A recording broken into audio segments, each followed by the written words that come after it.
நம்ம புது ஊருக்கு பார்க்கப்பட்டு வந்த மருமக்கமார்கள்ட்ட கேட்டேன்.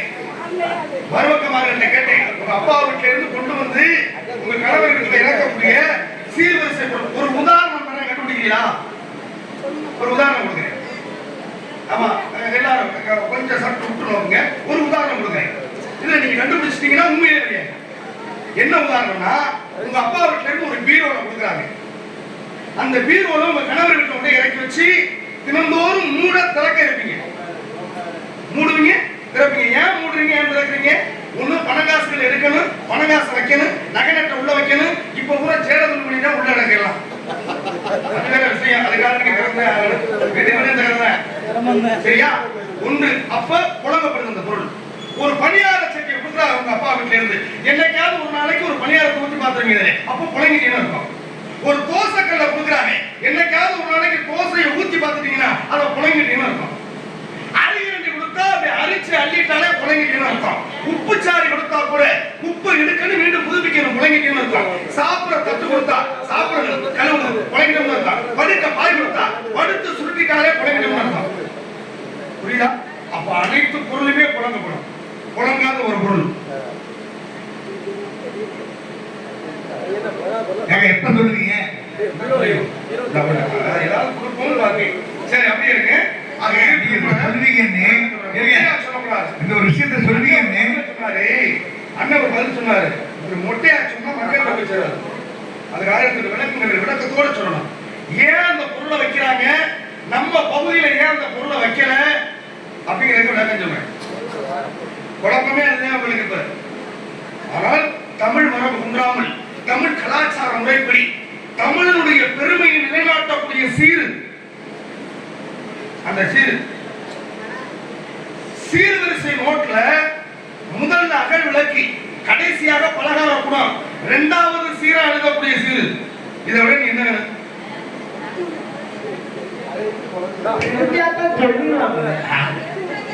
இரண்டாவது சீரா எழுதணும். நம்மளுடைய முன்னோர்கள் சாதாரணவர்கள் அல்ல. நம்முடைய முன்னோர்கள் மிகப்பெரிய அறிவாளிகள், மிகப்பெரிய அறிவு புலங்களை உதைத்தவர்கள். அவர்கள் வகுத்து வைத்த வழிதான் இரண்டாவது சீரா அதை எழுதுறார். இந்த சீருக்கும் கொண்டு பார்க்கப்பட்டு போற பொம்பளை பிள்ளைக்கு மிகப்பெரிய சிறப்பு இருக்கு.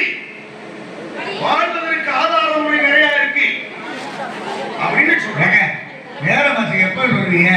ஐயா அப்ப கேட்கறாங்க, மோவாய் சும்மா இருக்காது.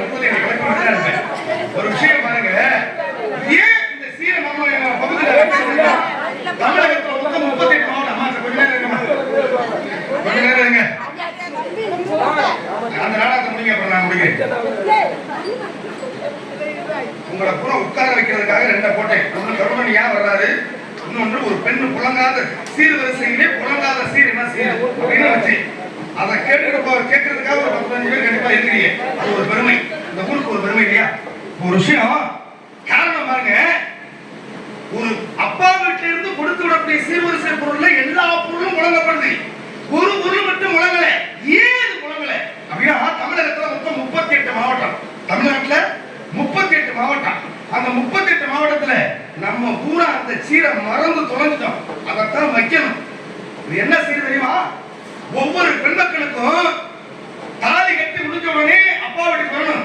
மறுபடியும் வரீங்களா இல்லையா? வந்துட்டு போகணும்னு பெண்ணு மாப்பிள்ளையும் அப்பா வீட்டுக்கு வந்து சாமியை கும்பிட்டு அப்படியே கணவர் வீட்டுக்கு போகணும். முன்னால பொண்ணு மாப்பிள்ளை, பின்னால சீர்வரிசை போகணும். இதான் நீதி. அப்படி போகின்ற பொழுது, அதாவது தாயும் தந்தையும், பிள்ளையை பெற்ற தாயும் தந்தையும் பிறந்த இடத்து மண்ணை புது வெங்கலப்படி சீர் வைக்கிறோம்ல படி, அந்த படியில் அளந்து பட்டு புடவை முந்தானையை விரிக்க சொல்லி அதுல ஒரு படி அளந்து கொடுக்கணும். ஏன் இந்த படியில மண்ணு அப்படின்னு அதை விட்டு பார்க்கணும்.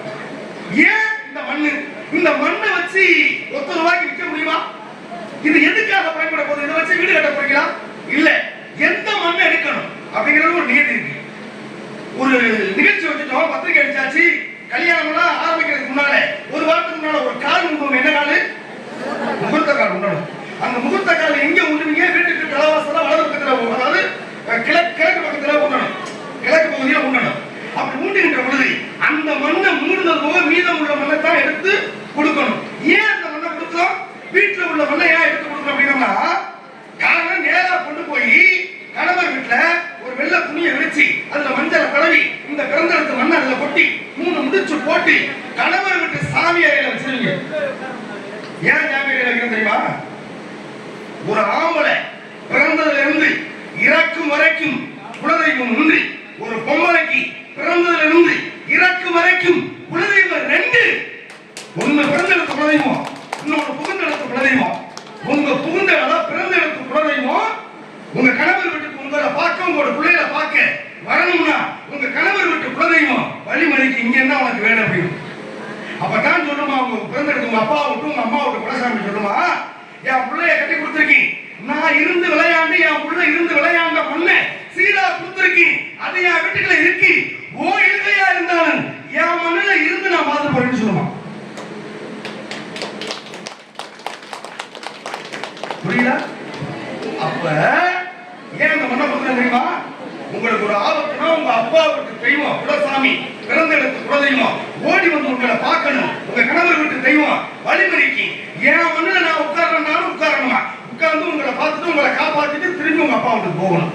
ஒன்று குலதெய்வம் வருவதற்காக பிறந்தெடுத்து மண்ணை சீரா புடுங்கடா ஒவ்வொரு பொம்பளை பிள்ளைகளுக்கும் அப்படி நம்மளுடைய முன்னோர்கள் வகுத்து வைத்தார்கள். இன்னொரு விஷயம் ஏன் தெரியுமா? அந்த மண்ணு கடைசி வரைக்கும் அப்படியே இருக்கும்ல. கடைசியாக என்ன செய்வாங்க, நீங்க பேர பேத்தியெல்லாம் எடுத்து 90 வயது 100 வயது ஆகின்ற பொழுது அப்ப நெஞ்சுக்கும் தொண்டைக்கும் உங்க உயிர் இழுத்துக்கிட்டு கிடக்கும். அப்பதான் ஒரு பெரிய மனுஷன் சொல்லுவாரு, பிறந்தெடுத்த ஆசை இன்னமும் இருக்குடா இந்த அம்மாவுக்கு, அந்த மண்ணை கரைச்சு கொஞ்சோண்டு வாயில ஊத்துறான்னு சொல்லுவாங்க, உயிர் நிசப்தமாகுமா. அப்பதான் உயிர் பிரிகின்றது. எங்கிருந்து எடுக்கப்பட்டதோ அங்கிருந்து உயிர் பிரியப்படணும்னா உங்க அப்பா வீட்டில் இருக்கக்கூடிய மண்ண வாய்ப்புள்ளே புகுந்தால் அந்த ஜீவன் பிரியுண்டாங்க. ஒன்று குலதெய்வம் வருவதற்காக, இன்னொன்று ஜீவாத்மா பிரிவதற்காக. எங்கிருந்து உருவானதோ அந்த பெண் அந்த மண்ணுடைய தன்மையை கிடைக்கிறது தான் உங்களுக்கு ஒரு விதத்த வழி. இப்ப யாரு செய்யறதெல்லாம் அப்படி பேர் மரபுல இருக்கிறீங்க, அவங்க கொடுக்கலைன்னா நீங்க கொடுக்காம யார் இருக்கிறீங்க? தமிழ் மரபு, தமிழ் கலாச்சார முறையில் இருக்கா இல்லையா, தமிழ் பண்பாட்டு முறையில் இருக்கா இல்லையா, தமிழர்களுடைய பெருமை இருக்கா இல்லையா? தமிழ் மண்ணுக்கே இவ்வளவு பெருமை என்றால் ஆக என்ன பெற்ற தமிழ் பெண்களுக்கு எவ்வளவு பெருமை. மதிக்க முடியுமா? உங்களை மதிக்க முடியுமா? மதிப்பிட முடியாது. பொண்ணை கூட மதிக்கலாம், பெண்ணை மதிக்க முடியாது. அவ்வளவு கற்பிலே சிறந்தவர்கள் இல்லையா தமிழ் பெண்கள்? உங்களை மறக்க முடியுமா? இந்த புதூர் மக்கள் எல்லோருமாக ஒன்று கூடி இந்த விழாவை ஏற்பாடு செய்தீர்களே, உங்களை மறக்க முடியுமா? எங்களுக்கு வாய்ப்பினை வழங்கியவர்களுக்கு நன்றி, மற்றற்ற மகிழ்வு. ஆக கருணனியா வர்றாரு அப்படின்னு பாருங்க. நன்றியா, உங்களுக்கு நிறைய அர்ப்பணிப்பு கொடுத்துட்டீங்க, மற்றற்ற மகிழ்வு, சந்தோஷம். சம்பளத்தை விட்டல, சம்பளம் 5, அது வேற விஷயம், அது குறைவாத்தான் இருக்கு. ஆமா, மற்றற்ற மகிழ்வு. உங்களுடைய கைதட்டலை 1 கோடி ரூபாய் சமம். உங்களுடைய கைதட்டல் காலையில யார் கொண்டு பிடிச்சீங்க? அது அப்படியே இல்ல, இறைவனுடைய அருள், அந்த ஐயனுடைய அருள். நான் வரணும் அப்படிங்கிற ஒரு நிகழ்ச்சி, அந்த நிகழ்ச்சி பிரகாரம் இந்த மக்களை சந்திக்க வேண்டும். நான் மட்டுமல்ல, நீங்களும் போதும். நீ வாங்குற காசு அப்படியே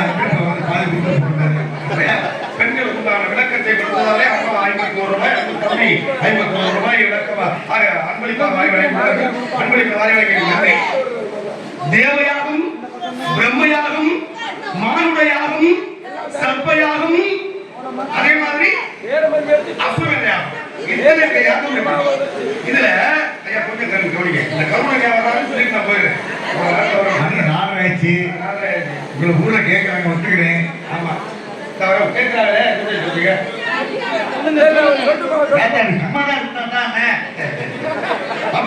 இத்தனை யாகத்திலே தர்ம யாக்கை அப்படிங்கிற ஒரு யாகம். தர்ம யாக்கைங்கிற யாகம் ஏன் பண்ணுவாங்க தெரியுமா? 12 வருடமாக ஒரு ஊரிலே, ஒரு நாட்டிலே ஒரு மழை இல்லாமல் இருந்தால் அந்த மழை பொழிவதற்காக அந்த தர்மயாத்திரை அப்படிங்கிற ஒரு யாகம் பண்ணுவோம். அப்படி ஒரு நாட்டிலே தர்மயாத்திரை அப்படிங்கிற யாகம்.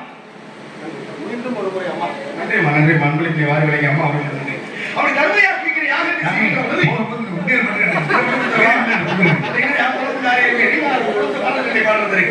அப்ப தர்மயாத்திரைங்கிற ஒரு யாகம் பண்ணுகின்ற பொழுது அங்க என்ன நடக்குது? அப்பதான் நான் போயிட்டு இருக்கேன்.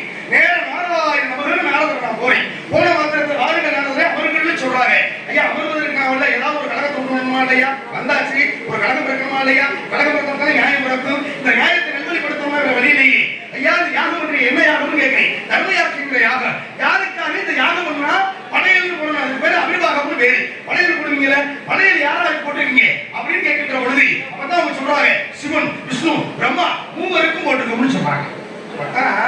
நான் சொல்றேன் ஐயா, தர்மயாக்கி அப்படிங்கிற ஒரு யாகம் பண்ணா 3 பேருக்கு போடுறது தவறு கிடையாது. சாத்வீக குணமுள்ள தெய்வத்திற்கு படையல் போட்டா தயா மழை புரியும், அபூர்வமா கோபமா இருக்கக்கூடிய தெய்வத்துக்கு போட்டா மழை புரியாதா அப்படின்னு சொல்றேன்.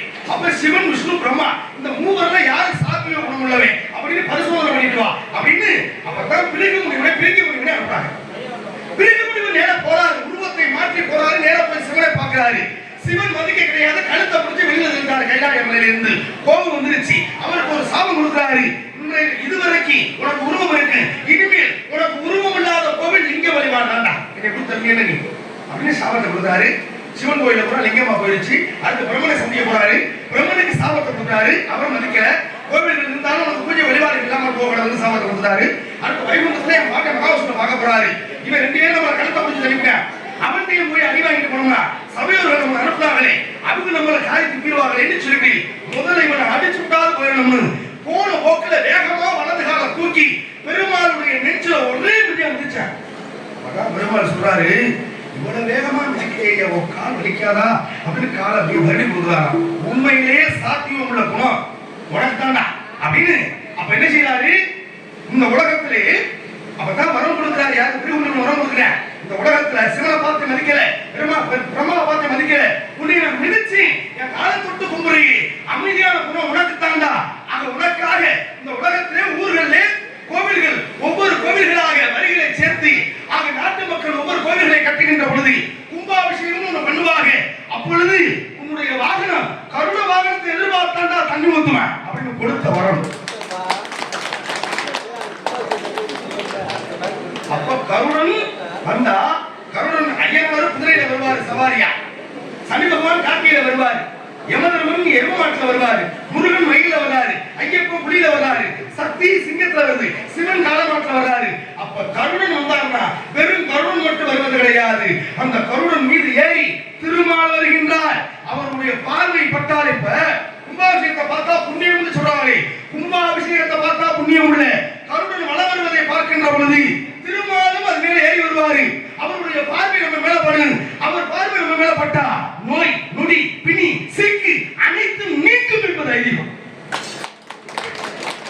அதனால கருணன் வருகின்றார். அதுக்கு ஒரு அருமைகளும் பெருமைகளும் வாய்ந்த இடமாக புத்தூர் அமைந்தது. ஆக மற்ற மகிழ்வு